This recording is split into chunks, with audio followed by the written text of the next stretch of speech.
Boom.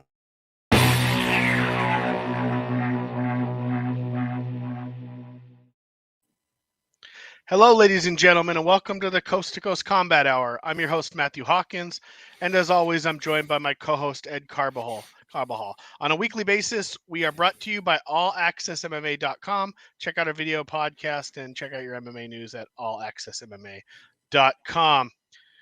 Ed, you talked about a simulation. We're 3 days before Christmas, and Yeah. I'm not even sure what we're witnessing in the world of quote-unquote combat sports right now. Yeah, no, it's definitely that was definitely a strange weekend. But before we get into all that really quick, I spoke with Monica Franco, who's they announced her fight with Haley Cowan at Invicta FC 45. I did an interview with her for mymmanews.com. The link will be in the description of this on YouTube, and I'll drop the link into everything else where we share it on the audio portion of the podcast. For our audio listeners, if you want, when you want to hear it, it'll play right after Matt and I are done talking about the alternate dimension of combat sports that we're living in, where Jake Paul knocks out former UFC champion Tyron Woodley. Yeah, Talk about the multiverse, right? With the Spider-Man shit. I mean, it's like it's stretched out into the real life. Yeah, it's really become a weird thing, and I don't even really know what my take is on it. I guess my take is that maybe we need to accept Jake Paul as a bit of a combat athlete in reality. And I know that we've kind of talked, that he's, we've tried to be as friendly to a combat athlete, as possible when talking about it. After the first couple fights, in the beginning, it was, whatever. We didn't even know what we were getting into. But I mean, what can you really say? Other than I don't think Woodley came to fight. I think he came to collect a paycheck. I think his goal was to dance around, lose another decision, take the, probably close to 7 figures, if not more, that he's taking home, and just deal with it, but know that how much money he made. And he got caught kind of snoozing for half a second and got caught with a huge overhand right, basically the same punch that took down Askren, but this time, put down Woodley in a flat heap. Yeah. I don't I don't know. I mean, I don't know how you take Woodley seriously for anything going forward. I don't think you should take away from any of his accomplishments. No, I mean, and I don't think it's like I mean, I don't know. It's not a thing. It's not about taking him seriously. My question is, how seriously does he take? I feel like he needs to see a sports psychologist, and I think we said this the last time he fought. Because especially in the third round, if you saw the third round of that boxing match, that was his best round. And I mean, if you look at the damage, if you're looking at the two of them, Paul was wearing more damage. It was just the punch that he landed that ended the fight in all the finality that it ended in. But I'm just like, I feel like every time he gets close to doing the same to Jake Paul, he either stops himself or something in his mind stops him. I know folks are saying like there's all the conspiracy theorists and no knockouts or whatever like that, but you know what I mean? Like that he had the same issues in the UFC, and that's one of the reasons why he kind of isn't there anymore, or his if you want to call it his downfall in the UFC. So I just feel like, I mean, I just think he needs to, maybe a sports psychologist could help him get back to the Tyron Woodley that we know. I mean, granted, I think there's also some really smart. I mean, he even commented in the post-fight press conference. There's some really, really smart mental warfare that Jake Paul is doing leading into these things. The fact that it was supposed to be Tommy Fury and 2 weeks notice should also be kind of calculated into it. But yeah, I don't know, man. It's just we're not. Here's what used to happen. Whether he's a psychologist or not, he needs to do like Submission Underground. Like this, obviously this was a money grab against a YouTube, quote unquote YouTube fighter that he was able to make probably more money in 2 fights than he made in his entire MMA career combined. But at the same time, now you're going to start. You can't get knocked out again. You pushed it to the point where you got flattened, and thank God he didn't curl much more. Mm-hmm. I was Oh having yeah, yeah, BKFC flashbacks. Watching an unconscious fighter just kind of mm. fall force forward, and Yeah. The forward is always concerning. Yeah. yeah, that means yeah. So, um, I don't know, but so that's what I think. I just think that he's had two fights now, and I know this last one was on short notice. But am I missing something, or is there any video of him training with a Freddie Roach or a Mayweather? Is there any video of him? I mean, has he Like done training with a boxer. Yeah, anything yeah. other than train with Ben Askren or whoever he's with Well, for a boxing match? that was always one of the criticisms that like, he always kind of bounced around, never really had like a camp, especially during the later part of his MMA career. So that might be part of the reason why there's like the hiccup or the non evolution as a combat sports athlete. Whereas I mean, not for nothing. I mean, for all of if you take away all the theatrics of Jake Paul, he's going into a gym being coached by legit like trainers and coaches and listening to them. So, that I think that's another thing that folks need to start recognizing too. Um, but I don't know, man. I mean, that's a really good point because the other thing that Jake Paul and he was on the other card too. We've had him on the podcast. Anthony Taylor is an MMA fighter that he boxes with, so he's already getting that like understanding of how an MMA fighter transitions to boxing by sparring with someone that's doing just that, especially someone that's got a wrestling base like Anthony Taylor, or that's a pretty good wrestler like Anthony Taylor, who trains with oh, why am I forgetting the name of that fight camp with AJ McKee and all them? I Yeah, don't know. I forgot the name of the fight camp, but you know who I mean. yeah. Um, yeah, I think he needs to do that. I think Anthony Taylor, if Woodley's going to continue on this career path of trying to Mm-hmm. make some money, maybe why not fight Anthony Taylor like on an undercard of fight. Maybe not the next one because it just got knocked out, but you know what I mean. Like something like that's what he needs to do. He's 0-2 in boxing. Mm-hmm. He can, if he wants But to kind of pursue this to make money. I'm not yeah, saying that you're going I to don't. go anywhere, but if they're Yeah. throwing you hundreds of thousands of dollars and you get a chance to box an Anthony Uh, Taylor or a Chris but that's not going to sell because Avila. like they know Not a there's main event, but just a co-main event. Because yeah, he's paying but Adrian. Look how much Adrian Serrano or but Serrano made. I mean the him and Taylor are sparring partners, so they already know each other. That's not something, especially us like folks like us No. fight I'm talking fans. about Woodley and Oh, Taylor fighting. Like to oh, throw bone to Woodley, if Woodley, hey, you're not going to make them Jake Paul money, but hey, you're going to make 150,000. Now you get in to a fight boxing Anthony. match, yeah, I could see You know what that. I mean? Yeah. Like something like that's the kind of fighter, and I didn't mean Anthony Taylor necessarily as the actual matchup, but it Mm-hmm. makes somewhat sense. Taylor might be a little small. We got to get Jake Paul at least fighting somebody his size if we're going to talk about Jake Paul Mm. moving forward at this point. What Him do you call make? What do you make of like the Masvidal and all that stuff? That I mean, it's I don't think that those guys. Listen, he came out and said he $5 million guaranteed plus pay per view, and mm-hmm. Masvidal called it a joke. He said his manager said there's not even a talking point at 5 million. You know, I'm sorry, but if he's making close to that in the UFC, then okay. But none of his reported pay is anywhere near that. I understand that his pay per view bonus and maybe behind the scenes bonuses are relevant probably because I'm sure he's gotten some good paychecks based off some of the pay per views he's been on. But $5 million is $5 million, and him talking about a fee to have to pay the UFC to do it.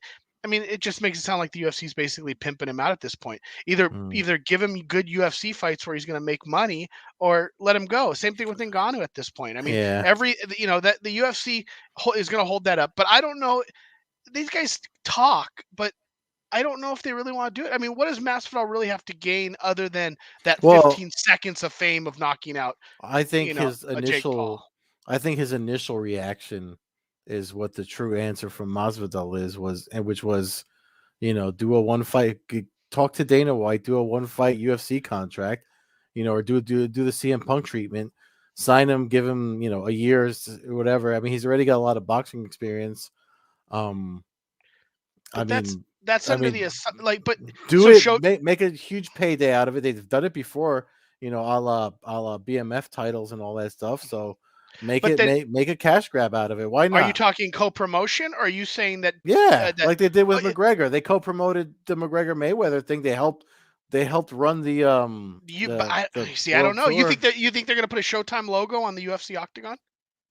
Mm, They no, wouldn't no, they wouldn't because do it in M1 for Fedor. yeah, no, because it's two networks. Yeah, no, that you're right about it's two competing networks. That's definitely not gonna happen. But I mean, if it's exclusive pay-per-view, I mean, you'll see logos all over the place for I stuff. just don't see the difference between that and Dana White going, "Hey, you get one fight." Like, how about it's not show? It's if they're allowed to fight if it's not under Showtime or the Mm. UFC. Like, if they want to be competing networks, something like that. Or how about we do one fight of each? He's talked about wanting. Jake Paul's mentioned him Well, that wanting to would do be awesome, MMA. but But yeah, it all comes down to the UFC in the long run holding the actual keys to this.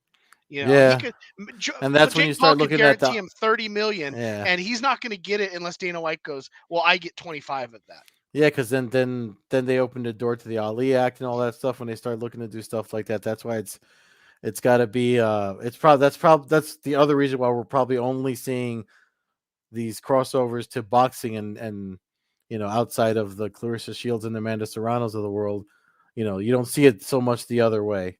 You know, um, I don't And know, I, man. I It's honestly wouldn't trust any of the UFC fighters if I wouldn't sign a contract saying they're not going to take me down.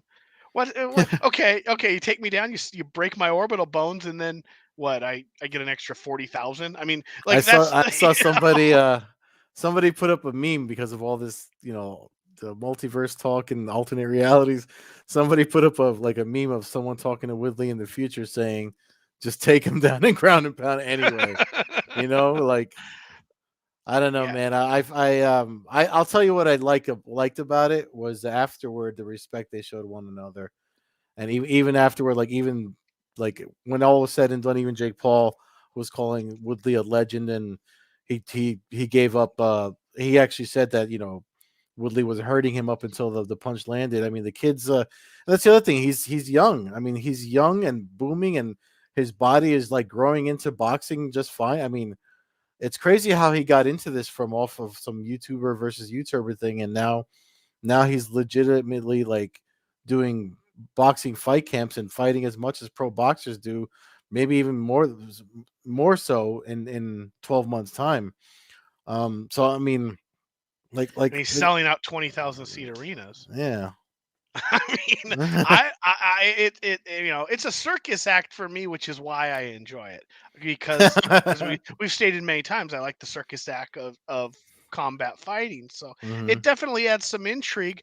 I don't know. He's got to be careful who he fights. Obviously, I get him being friends with Woodley. I mean, Woodley really did him a huge favor because Woodley was about the Yeah, because biggest they could have name waited. fighter Yeah. that he could get that was willing to fight him not only once, but not willing because guys would, but he's the biggest name guy who was available that he really could pick out. It made Hmm. sense coming off the win over Askren, being that Askren and Woodley are buddies. Um, but I mean, God, it's the way he's going out. Like if you went out in a brawl and got knocked out like that, that's Hmm. one thing. But to be just kind of not really. I mean, he drew most of the blood with like what was it, an elbow or a headbutt? Yeah, it was It an was like elbow. it was the elbow on the inside there, and I don't know. You got to put up a better fight than that to me. Like I don't And it. that's the thing, man. That third round was really frustrating, especially. I mean, it's almost if you go back to like when Mike Tyson and Roy Jones did their thing with Triller, and I know this wasn't Triller, but that was a Triller thing, and there was points where you saw that Mike Tyson could have gone in for the finish and didn't because that was an exhibition and they weren't really trying to knock each other out or whatever. But it almost looked like that to me that I was just like, and again, it's not the first time I've seen that in Tyron Woodley. That it's just like, what do you? I mean, to his defense, even he kind of addressed it afterward because he even said that he recognized the power and he saw he did study the few boxing matches Paul had, and he was kind of weary of that right hand.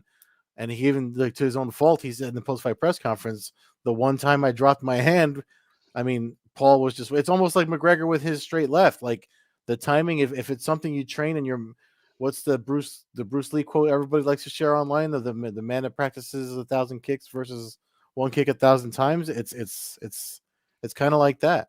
Yeah. Yeah, I don't know. I'm not sure where it goes from here. Is there been any real? I mean, the Masvidal thing.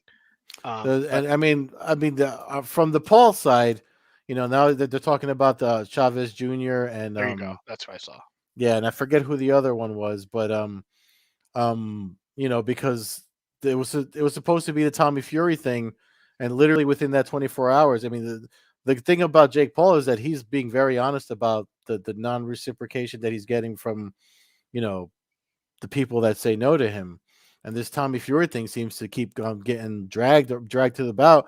Not for nothing, I was actually more zeroed in when they said it was him and Woodley again versus him and I have Tommy Fury.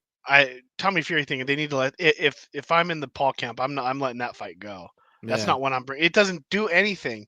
Who's Tommy? I mean, I get it. He's Tyson Fury's brother, but like he's just not. I don't know. That's not for me. For me, having an MMA name makes sense. Now, I hmm would prefer an MMA guy who has some boxing experience, or at least a former boxer with a name who I can recognize. If I want, I wonder if they would do Clay Collard. Like that's somebody that see, like he might be too Eh, dangerous though. Like yeah, you're yeah, talking about a boxer who's actually put the gloves on and knocked people out in a boxing ring and yeah, stuff like that. So I don't know. That makes a lot of sense. That'd actually be a really fun fight. But I don't know yeah, if he has the name value. Like to me, like yeah. To us, but yeah, Like he should be calling out Vitor Belfort. He should be calling out Anderson Silva at this point. He should be calling out. Not that I think he can beat those guys, but those are the guys.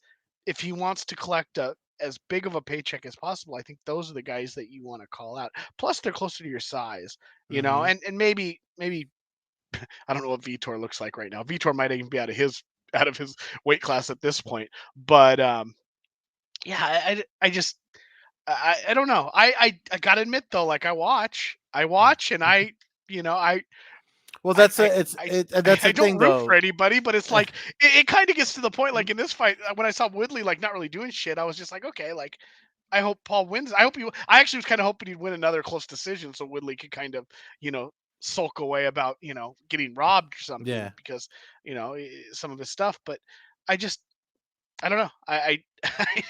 I don't know. In a slow time with no UFC, I for mean, a there few was one weeks, that we had one, UFC. and Yeah, that was yeah, a great but card, I mean, actually. yeah, no, it was, and Lewis is an absolute animal. Yeah, Uh, All-time knockout king now in UFC history. So yeah. he moves up. But yeah, I mean, but I like the circus act. We got Ryzen coming up on their typical New Year's Eve. I know Not as many it's huge not. Yeah, names. it doesn't feel like it. This is it's just that's what I'm saying. This is. I feel like we got sucked out of something, and we're not in the right. Like this is the wrong. We're in the wrong like dimension or something. It's just weird because like we should be talking about tension, fighting so and so, and And maybe Kyoji. Fedor fighting in Japan, Yeah, or yeah. yeah, Horiguchi, It's going not. back there. I'm And not feeling as the kids say though. I'm not feeling the vibes right now. It just feels weird. no, It just it feels does, and that's how weird. Ryzen's been the whole pandemic. Really, it is as somebody who used to watch it religiously, it got harder when you at least I don't And recognize a lot of the the names. PFL ended their season in like mad early in I October. mean, with the way that the sports world's going right now, that might have actually not been a terrible decision, but I would have um, loved to have been in like the Garden again but I I mean, know, but you probably wouldn't have been. They would have shut you down the day before. They would have sent all the fighters down south way. yeah, You know, yeah, the way things are going, yeah. they would have had De Blasio be on top of the Empire State Building, dropping the Big Apple for one final time, and that'll that'll Yeah, wrap up that show in New York. But yeah, I mean, I don't know. I I enjoy it. It is when we talk about crazy stuff, we yeah, did get announced the Triad Combat 2. We weren't yeah. sure exactly if there was going to be a second one, despite them, Yeah, you know, yeah. hyping up how successful and Yeah, glorious it sometime in was. late February they said, but yeah, let's Junior uh Dos Santos signs yeah. with Ali, and wow, quite the gift, huh? Gets to fight Kubrat Pulev, who just I said, I would have preferred he just keep doing stuff in AEW, but okay. "Yeah, yeah, I would have liked JDS versus Vitor. What the hell? If we're just gonna have dudes boxing. No, I mean the whole thing is because they have to do their boxer versus That's right. MMA It's a thing. mix. So you're right. And Pulev seemed to That's like more it. the Triller. That's not the Triller verse. That's the But Triller. again, that's another thing. Yeah, well, but that's the other thing too. Like that's if you look at Pulev too. Pulev's another guy that trained with Blagoy Ivanov. Like he went deep, and maybe that's what Woodley needed to do. Like maybe, or like you said, if they covered it, I didn't hear about him training with any like boxers. I mean, maybe he thought he could just use some guide to box because of Jake Paul's like young record in pro boxing now. But I mean, I don't know, man. It's I don't know what to make of 2021 anymore. I mean, I didn't get to travel anywhere to cover any events. I didn't get to. I mean, you've been to more. What did I went to AEW in Queens and Grappling Industries last weekend. Like like I haven't really done anything. 2022, I'm definitely. I know we're gonna talk more about next year next week, but yeah, man, I definitely I don't know, man. Like looking back and the day I had today, which is why I'm unshaved and calling this episode "Bah Humbug," is because it's just things are just really off. Things are just really off. Can't disagree. I mean, I don't. But we had a good interview last week with Jillian DeCourcy, and Oh you yeah, got to yeah. talk to Monica Franco. So it's Yeah, who's a great, like, not for nothing. I mean, if I'm thinking about all the fighters that we've talked to and the fighters I've talked to in interviews, I mean, Monica Franco's definitely up there with like Bobby Nash and Justin Wetzel. I'm trying to think who else got me like all fired up after talking to them. Because Monica, I mean, it's we talk every time. I've talked to her twice, and every time I talk to her, she we get into like the way you and I talk about MMA. That's how she talks about fighting. Like she's literally like in love with competition, and so if it's definitely I'm looking forward to Invicta FC 45. It's a short card. It's only 6 fights on the card. I think last time I looked, but it's the Zappatella Del Boni rematch that folks thought were, I guess that's why Invicta's doing it again with open scoring. By the way, in Kansas City, I know we had a Wheelock on here, so which was kind of news to her. If you watched the interview, she didn't know about the open scoring, so that's going to be interesting to see how she handles that. No, that'll be fun. That'll be fun. Mhm. So, well, I think we're gonna wrap up so fans can get to that interview. Uh, until then, fans can check out the show at Combat Hour on Twitter, Coast to Coast Combat Hour on Instagram. Follow me, Matthew Hawkins, at MMA Hawk 21 on Twitter and Instagram. Follow Ed at Carbazol on Twitter, Carbeersall on Instagram, Old Head Carb on Twitch. Always check out our video podcast at allaccessmma.com. Merry Christmas to everybody. Again, check out the audio for the interview with Ed and Monica Franco, and look forward to next week where we'll do kind of our year wrap up, and look forward to hopefully, like you said, a better 2022. Bah humbug.